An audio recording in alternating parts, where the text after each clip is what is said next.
Committee Report number 119 on proposed Senate Resolution number 790. This pertains to the ratification of agreement between the government of the Philippines and Brunei Darussalam on double taxation. I so move, Mr. President. There being no objection, motion is approved. Mr. President, I move that we consider proposed Senate Resolution number 790 under Committee Report number 119 and ask the Secretary to read the title of the measure. There being no objection, we ask Secretary to read the title of the measure. Resolution concurring in the ratification of the agreement between the Government of the Republic of the Philippines and the Government of His Majesty the Sultan and Yang di Pertuan of Brunei Darussalam for the avoidance of double taxation and the prevention of fiscal evasion with respect to taxes on income. Mr. President, to sponsor the measure, may we recognize the distinguished lady from Ilocos Norte, Senator Amy Marcos, Chairperson of the Senate Committee on Foreign Relations, to deliver the sponsorship speech. Our distinguished colleague, sponsor of the Committee on Foreign Relations, or rather chairperson of the Committee on Foreign Relations, Senator Amy Marcos is recognized. May I ask our colleagues to settle down so that the good sponsor can be heard by everyone. Thank you Thank you. very much, Mr. President, and my dear colleagues in the Senate. Today, I submit to this chamber Committee Report 119, sponsoring herewith Senate Resolution 790, entitled Resolution Concurring in the Ratification of the Agreement between the Government of the Republic of the Philippines and the Government of His Majesty the Sultan and Yang di Pertuan of Brunei Darussalam for the avoidance of double taxation and the prevention of fiscal evasion with respect to taxes on income. The Philippines and Brunei Darussalam have enjoyed decades of close relations because of historic people-to-people exchanges, geographic proximity, and a shared commitment to a peaceful and prosperous region. Political, economic, and socio-cultural ties between the two countries have continued to expand in recent years. In 2022, the total bilateral trade between the Philippines and Brunei amounted to USD 607.40 million US dollars. Based on 2023 estimates, there are now 22,932 Filipinos living and working in Brunei Darussalam. Several Philippine companies such as Jollibee and LBC, among others, have already set up operations profitably in Brunei. In an effort to enhance our multifaceted and close relations with Brunei, we herewith seek the Philippine-Brunei Darussalam Double Taxation Avoidance Agreement Ratification. Lagi po kasi nating naririnig ito mula sa panig ng ating mga overseas Filipino workers. Nag-abroad kami para magkapera. Nagkasahod para maipadala sa aming pamilya.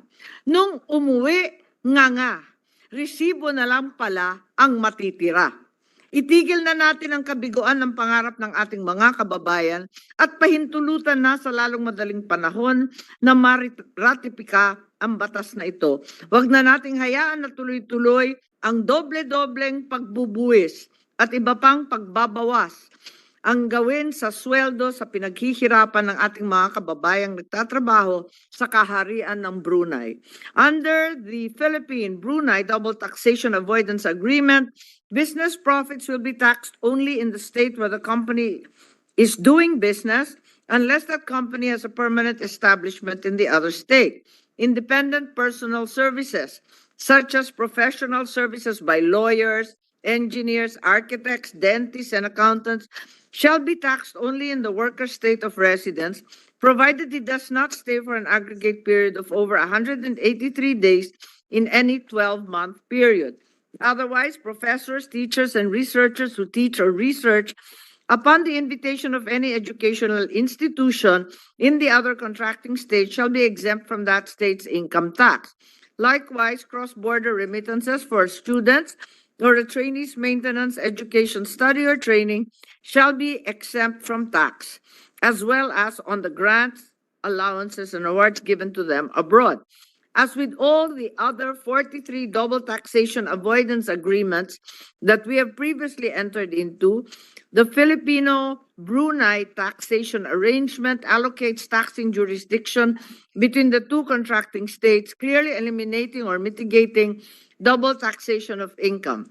On one hand, the Philippines shall allow a tax credit, any tax payable in Brunei Darussalam on income or profits, and in turn, Brunei shall credit taxes paid in the Philippines on income or profits derived from our country. To protect citizens of both countries, the double taxation agreement has a non-discrimination provision to ensure that taxpayers are not subjected to unfair treatment or denied benefits solely on the basis of their nationality or residence. In addition, the DTAA mandates the extension of information between the contracting parties to help prevent tax evasion. The concurrence by the Senate will thus alleviate the tax burden on both our Filipino workers and Filipino corporations and partnerships. It will encourage cross-border trade and investment between the two countries and provide clarity and certainty in the manner by which each state will treat and levy income taxes, enabling businesses and investors from both nations to finance and develop their businesses. Equally important, the double taxation avoidance will foster people-to-people exchanges between professionals, academics, students, businessmen, and workers, encouraging close personal ties between two good neighbors. Finally, the Senate's positive action on this matter will strengthen the Philippines' commitment in the ASEAN Forum on Taxation to complete a network of double taxation agreements among ASEAN member states. Panahon nang baguhin ang kalunos-lunos na kasabihan ng ating mga kababayan at bigkasin isang bagong salawikain. Nag-abroad ako para magkapera, nagkasahod at ipinadala sa aking pamilya. Nung umuwi, konti lang ang binawas at marami pang natira. Sa ikauunlad ng bawat pamilyang Pilipino na nasa kaharian ng Brunei, ipasa na po natin ang SRN 790. Sa lahat ng nabanggit na dahilan, hinihiling ko ang inyong pagsang-ayon sa kasunduan ng pagitan ng pamahalaan ng Republika ng Pilipinas at pamahalaan ng mahal na sultan at yang dipertuan ng Brunei Darussalam para maiwasan ang dobleng pagbubuwis at ang pag-iwas sa mga dapat bayarang buwis mula sa kita.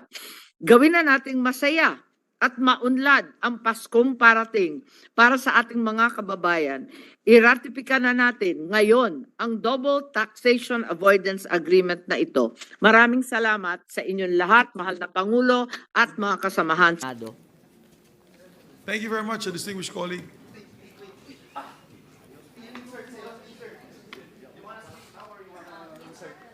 Mr. President, our Senate President Pro Temp, Senator Lauren Legarda, would just like to insert into the records her co-sponsorship speech.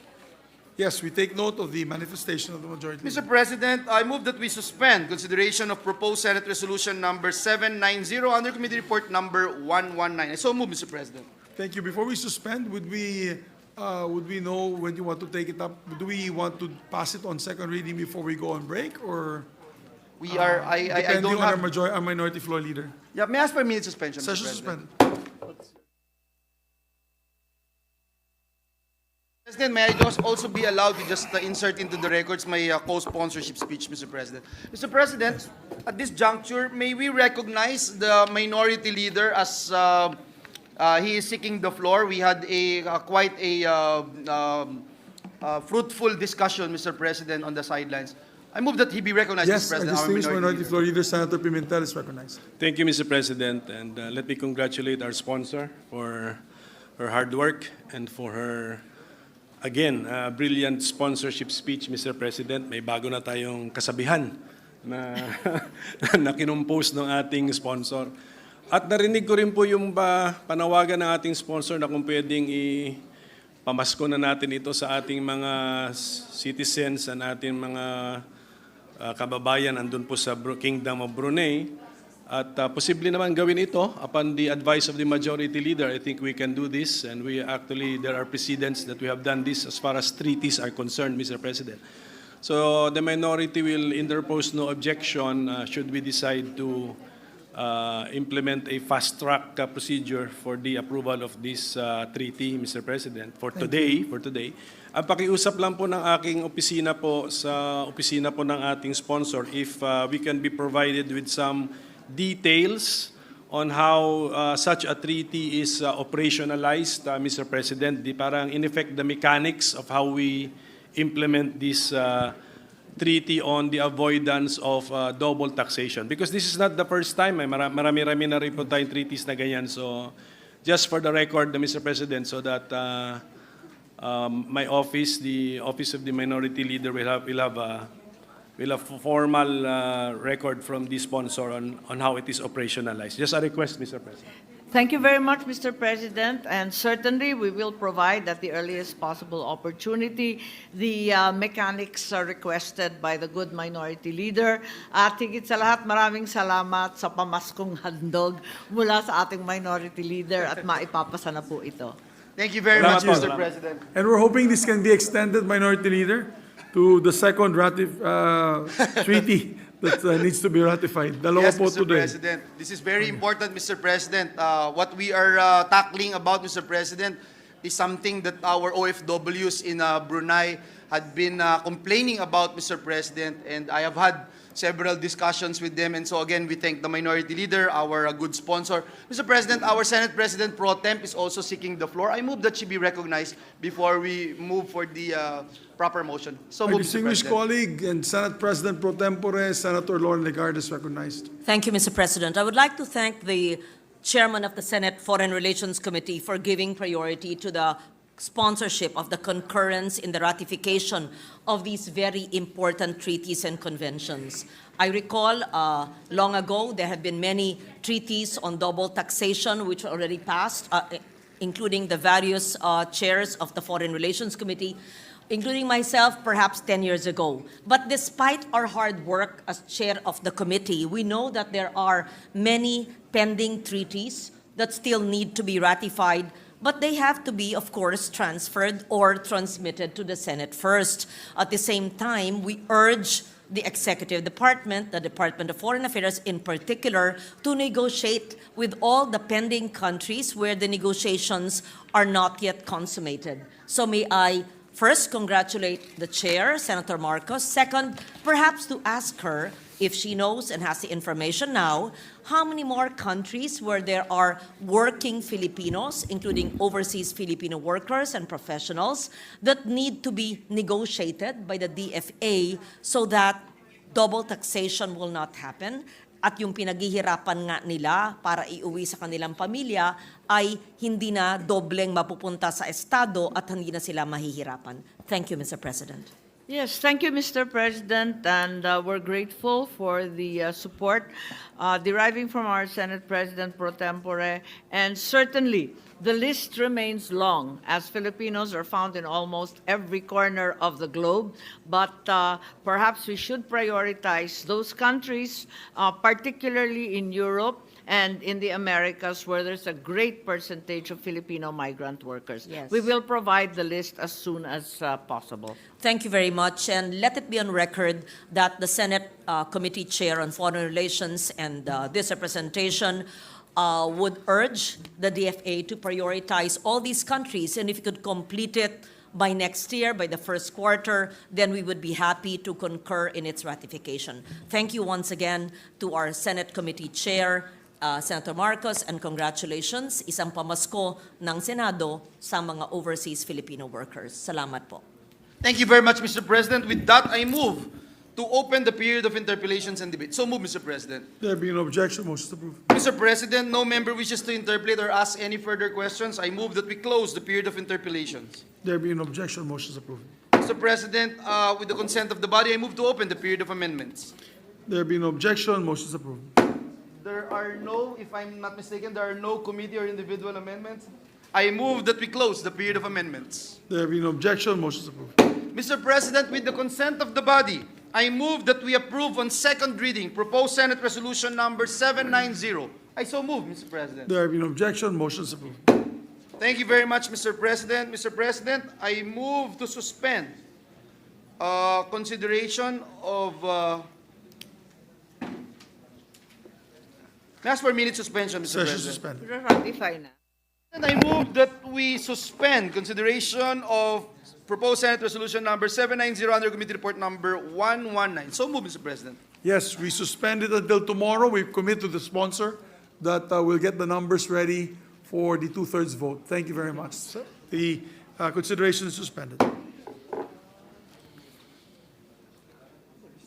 So we proceed to the Yes, next. Mr. President. Mr. President, this juncture, I move that we transfer from the calendar for ordinary business to the calendar for special orders, Committee Report Number 176 on proposed Senate Resolution Number 878. This pertains to the ratification of the agreement between Philippines and Korea on social security. I so move, Mr. President. There have been no objection. Motion is approved. Mr. President, I move that we consider proposed Senate Resolution Number 878 under Committee Report Number 176. There have been no objection. Motion is approved.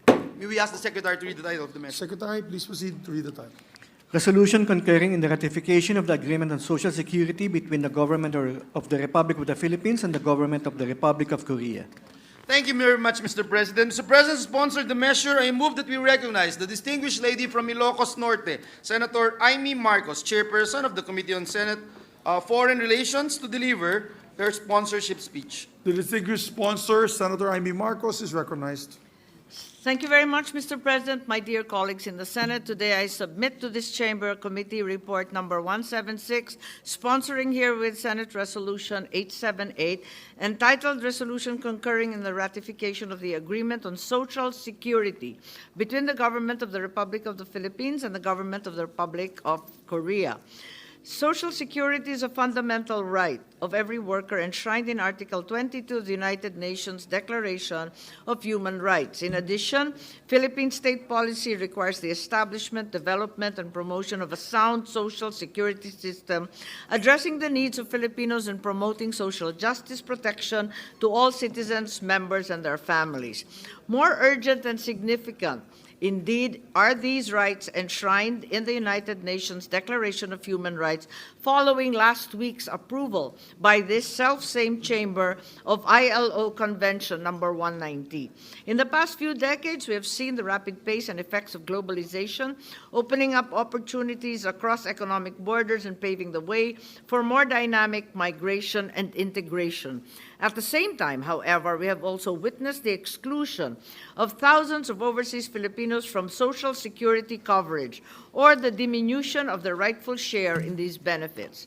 Most labor-receiving states do not cover nationals and foreign workers under their Social Security schemes, leaving our overseas workers no access to basic safety nets while they work abroad. Even for those with no permanent residency status abroad, many will still be unable to satisfy the long residence requirement or accumulate a long enough insurance period to qualify for the Social Security pensions being provided by their host country. To help remedy this issue, the government has, over the years, forged Social Security agreements with at least 15 immigration states. And today, I seek the support of this august chamber to add the Philippines-South Korea Social Security Agreement to that pivotal list. Madalas natin pinagmamalaki ng ating mga OFW ay ang ating mga bagong bayani. Ngunit, hinaing naman nila, kung bayani man kami, kailangan ba kami magpakahirap para lamang maiuwi sa libingan ng mga bayani? Ipagtanggol natin ang ating mga overseas Filipinos sa South Korea, tunay na mga bayaning buhay. Nagsusumikap at nagsasakripisyo, maiahon lamang ang kanilang pamilya at ang ating bansa. Under the Philippines-South Korea Agreement, Filipinos in South Korea, including dependents and survivors, will be equally eligible for Social Security benefits as South Korean nationals. An export of benefits will allow qualified Filipinos to continue receiving Social Security benefits from South Korea even after their resettlement in the Philippines. Conversely, covered South Korean nationals who migrate to the Philippines may continue to receive benefits from the South Korean Social Security system even as Filipinos qualified for SSS or GSIS benefits may opt to receive their benefits as they leave South Korea. There will be a totalization of insurance periods which will help those unable to complete the required and extended insurance period under South Korean and Philippine social security systems to still qualify for social security benefits from either of the two countries. In addition, OFWs who want to avail of the lump sum refund of their social security payments at the end of their employment contract in South Korea may still opt to do so. Mutual administrative assistance will allow covered beneficiaries to file their claims with the designated liaison agencies of the Philippines or Korea. Already following extensive consultations held by the Department of Migrant Workers, the SS and the GSIS, 22 Filipino community organizations in Korea have manifested their support for a Senate concurrence in this agreement. Further, the Bangko Sentral ng Pilipinas has confirmed there is no legal or regulatory impediment in exporting social benefits contained in this agreement.